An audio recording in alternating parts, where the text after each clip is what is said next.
સપ્તમઃ પાઠઃ સૂક્તયઃ સુવચનો. વિદ્યાર્થી મિત્રો, સૂક્તયઃ શબ્દમાં સુ અને ઉક્તિ એવા બે પદો છે. સુ એટલે સારી રીતે, ઉક્તિ એટલે કહેવાયેલું વચન જે સારી રીતે વ્યક્ત થયું છે, સારું છે, ઉત્તમ છે, તે સૂક્તિ છે. આપણે સપ્તમઃ પાઠઃ સૂક્તયઃ સુવચનોનું પઠન કરીશું તથા તેના ભાવાર્થની સમજ મેળવીશું. 1. જ્ઞાનમ ભારઃ ક્રિયામ વિના. ભાવાર્થ: ક્રિયા વિનાનું જ્ઞાન ભારરૂપ છે. 2. જનની જન્મભૂમિશ્ચ સ્વર્ગાદપી ગરીયસી. ભાવાર્થ: માતા અને માતૃભૂમિ સ્વર્ગ કરતાં પણ વધારે મહાન હોય છે. 3. આપદી મિત્ર પરીક્ષા. ભાવાર્થ: મુશ્કેલીમાં મિત્રની પરીક્ષા થાય છે. 4. શ્રદ્ધાવાન લભતે જ્ઞાનમ. ભાવાર્થ: શ્રદ્ધાવાળી વ્યક્તિ જ જ્ઞાન મેળવે છે. 5. બુદ્ધિ યસ્ય બલમ તસ્ય. ભાવાર્થ: જેની પાસે બુદ્ધિ છે તે જ તેનું બળ છે. 6. સંગે શક્તિ કલૌ યુગે. ભાવાર્થ: કળિયુગમાં સંગઠનમાં શક્તિ હોય છે. 7. શરીર માધ્યમ ખલુ ધર્મ સાધનમ. ભાવાર્થ: ખરેખર શરીર ધર્મનું પહેલું સાધન છે. વિદ્યાર્થી મિત્રો, સંસ્કૃત ભાષા સંસ્કારોની જનની છે. સંસ્કૃત સાહિત્યમાં રહેલા ઉત્તમ વિચારો જીવનમાં પથદર્શક બની રહે છે. નાના નાના વાક્યો પણ રત્નતુલ્ય મૂલ્યવાન છે.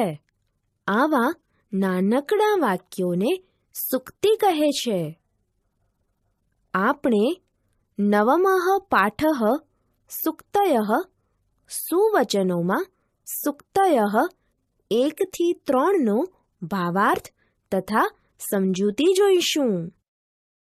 1. જ્ઞાનમ ભારઃ ક્રિયામ વિના. ભાવાર્થ: ક્રિયા વિનાનું જ્ઞાન ભારરૂપ છે. સમજૂતી: પ્રથમ સૂક્તિમાં જ્ઞાનની સાથોસાથ ક્રિયાશીલતાનું મહત્વ દર્શાવવામાં આવ્યું છે. ક્રિયા વિનાનું જ્ઞાન ભારરૂપ છે. જો જ્ઞાન મેળવીને વ્યક્તિ કોઈ કર્મ જ ન કરે, તે જ્ઞાનનો કોઈ ઉપયોગ જ ન કરે, તો તે જ્ઞાન ખુદ તે વ્યક્તિ માટે બોજારૂપ બની જાય છે. પોતાના જ્ઞાનનો ઉપયોગ સામાન્ય વ્યવહારમાં ન કરી શકનારા લોકો માટે આપણે ત્યાં એક કહેવત છે: ભણ્યા પણ ગણ્યા નહીં. પોતે મેળવેલા જ્ઞાનને આચરણમાં ન મૂકનાર માણસ સમાજમાં આદરને પાત્ર બનતો નથી. તેના કર્મ તેના જ્ઞાનને અનુસરતા હોય તો તેનું જ્ઞાન શોભી ઉઠે છે. આમ પોતે મેળવેલા જ્ઞાનનો સદુપયોગ કરનાર વ્યક્તિ જ સમાજમાં શોભી ઉઠે છે. તે જ ખરો જ્ઞાની છે. 2. જનની જન્મભૂમિશ્ચ સ્વર્ગાદપી ગરીયસી. ભાવાર્થ: માતા અને માતૃભૂમિ સ્વર્ગ કરતાં પણ વધારે મહાન હોય છે. સમજૂતી: બીજી સૂક્તિમાં માતા અને માતૃભૂમિનો મહિમા ગાવામાં આવ્યો છે. આ સૂક્તિ રામાયણમાંથી લેવામાં આવેલી છે. લંકા વિજય પછી રામ લક્ષ્મણને ઉદ્દેશીને કહે છે, હે લક્ષ્મણ, આ સોનાની લંકા મને ગમતી નથી. માતા અને માતૃભૂમિ તો સ્વર્ગ કરતાં પણ વધારે મહાન છે. આપણને જન્મ આપનારી માતા અને જે ધરતી પર આપણો જન્મ અને ઉછેર થયો હોય તથા જ્યાં આપણું જીવન ઘડતર થયું હોય તે ધરતી, તે જન્મભૂમિ પણ આપણી માતા જ છે. તે જન્મભૂમિની રક્ષા કરવી એ આપણી પવિત્ર ફરજ છે. કેટલાક દેશભક્તોએ જન્મભૂમિની રક્ષા માટે પોતાના પ્રાણોની આહુતિ પણ આપી છે. અંગ્રેજોના શાસનમાંથી દેશને આઝાદ કરાવવા માટે લોકમાન્ય ટિળક, ગાંધીજી, નહેરુ, સરદાર પટેલ જેવા દેશભક્તોએ અનેક કષ્ટો ભોગવ્યા હતા. આમ પ્રત્યેક વ્યક્તિ માટે માતા અને માતૃભૂમિ સ્વર્ગ કરતાં પણ વધારે મહાન હોય છે. 3. આપદી મિત્ર પરીક્ષા. ભાવાર્થ: મુશ્કેલીમાં મિત્રની પરીક્ષા થાય છે. સમજૂતી: ત્રીજી સૂક્તિમાં સાચા મિત્રની પરીક્ષા ક્યારે થાય છે તે સમજાવવામાં આવ્યું છે. વ્યક્તિની પરીક્ષા સમય અને સંજોગો પ્રમાણે થતી જ હોય છે. શૂરવીરની પરીક્ષા રણ મેદાનમાં થાય છે. દાન આપનાર દાતાની પરીક્ષા દુષ્કાળમાં થાય છે. તેમજ મુશ્કેલીના સમયે સાચા મિત્રની પરીક્ષા થાય છે. સાચો મિત્ર સુખમાં, દુઃખમાં અને ગમે તેવી આફતમાં પોતાના મિત્રને છોડતો નથી, સદા તેને સાથ સહકાર આપે છે. આગળના તાસ પર જાઓ. આપણે નવમઃ પાઠઃ સૂક્તયઃ સુવચનોમાં સૂક્તયઃ 4 થી 7 નો ભાવાર્થ તથા સમજૂતી જોઈશું. 4. શ્રદ્ધાવાન લભતે જ્ઞાનમ. ભાવાર્થ: શ્રદ્ધાવાળી વ્યક્તિ જ જ્ઞાન મેળવે છે. સમજૂતી: ચોથી સૂક્તિમાં જ્ઞાન પ્રાપ્તિ માટે ગુરુ પ્રત્યેની શ્રદ્ધાને મહત્વ આપવામાં આવ્યું છે. શ્રીમદ ભગવદ્ ગીતામાં કહ્યું છે કે સંશયાત્મા વિનશ્યતિ, એટલે કે શંકાશીલ વ્યક્તિનો વિનાશ થાય છે. જે વ્યક્તિમાં શ્રદ્ધા કે આત્મવિશ્વાસ હોય છે તે વ્યક્તિ જ પોતાના ગુરુ પાસેથી જ્ઞાન મેળવી શકે છે.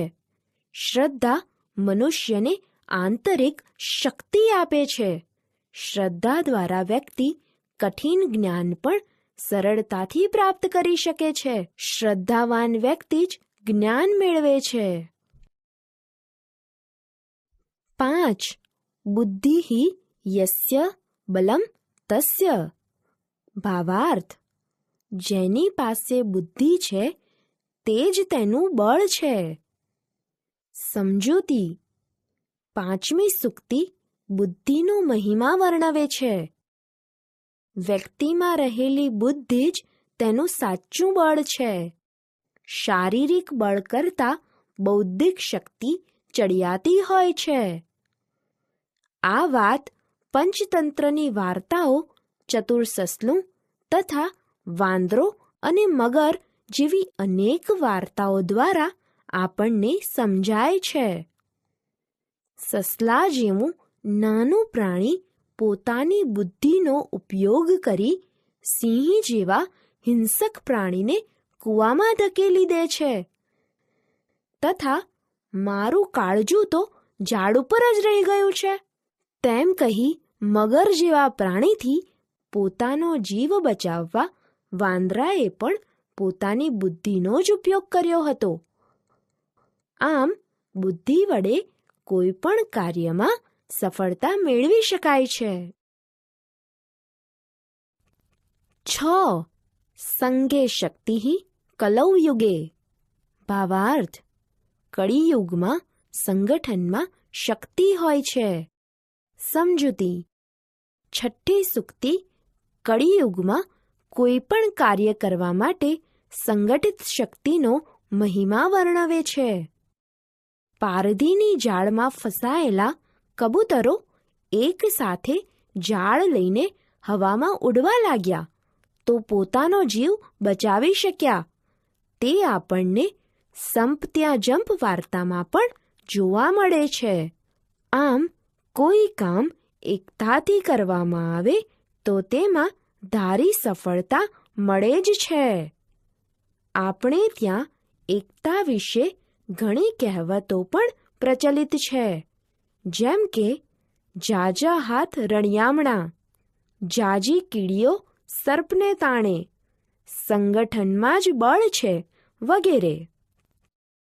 7. શરીર માધ્યમ ખલુ ધર્મ સાધનમ. ભાવાર્થ: ખરેખર શરીર ધર્મનું પહેલું સાધન છે. સમજૂતી: 7મી સૂક્તિમાં ધર્મની સાધના માટે શરીરને મહત્વનું ગણ્યું છે. અહીં ધર્મની પ્રાપ્તિ માટે શરીર સ્વાસ્થ્યનું મહિમાગાન કરેલું છે અને એમાં શરીરને આત્માનું મંદિર કહ્યું છે.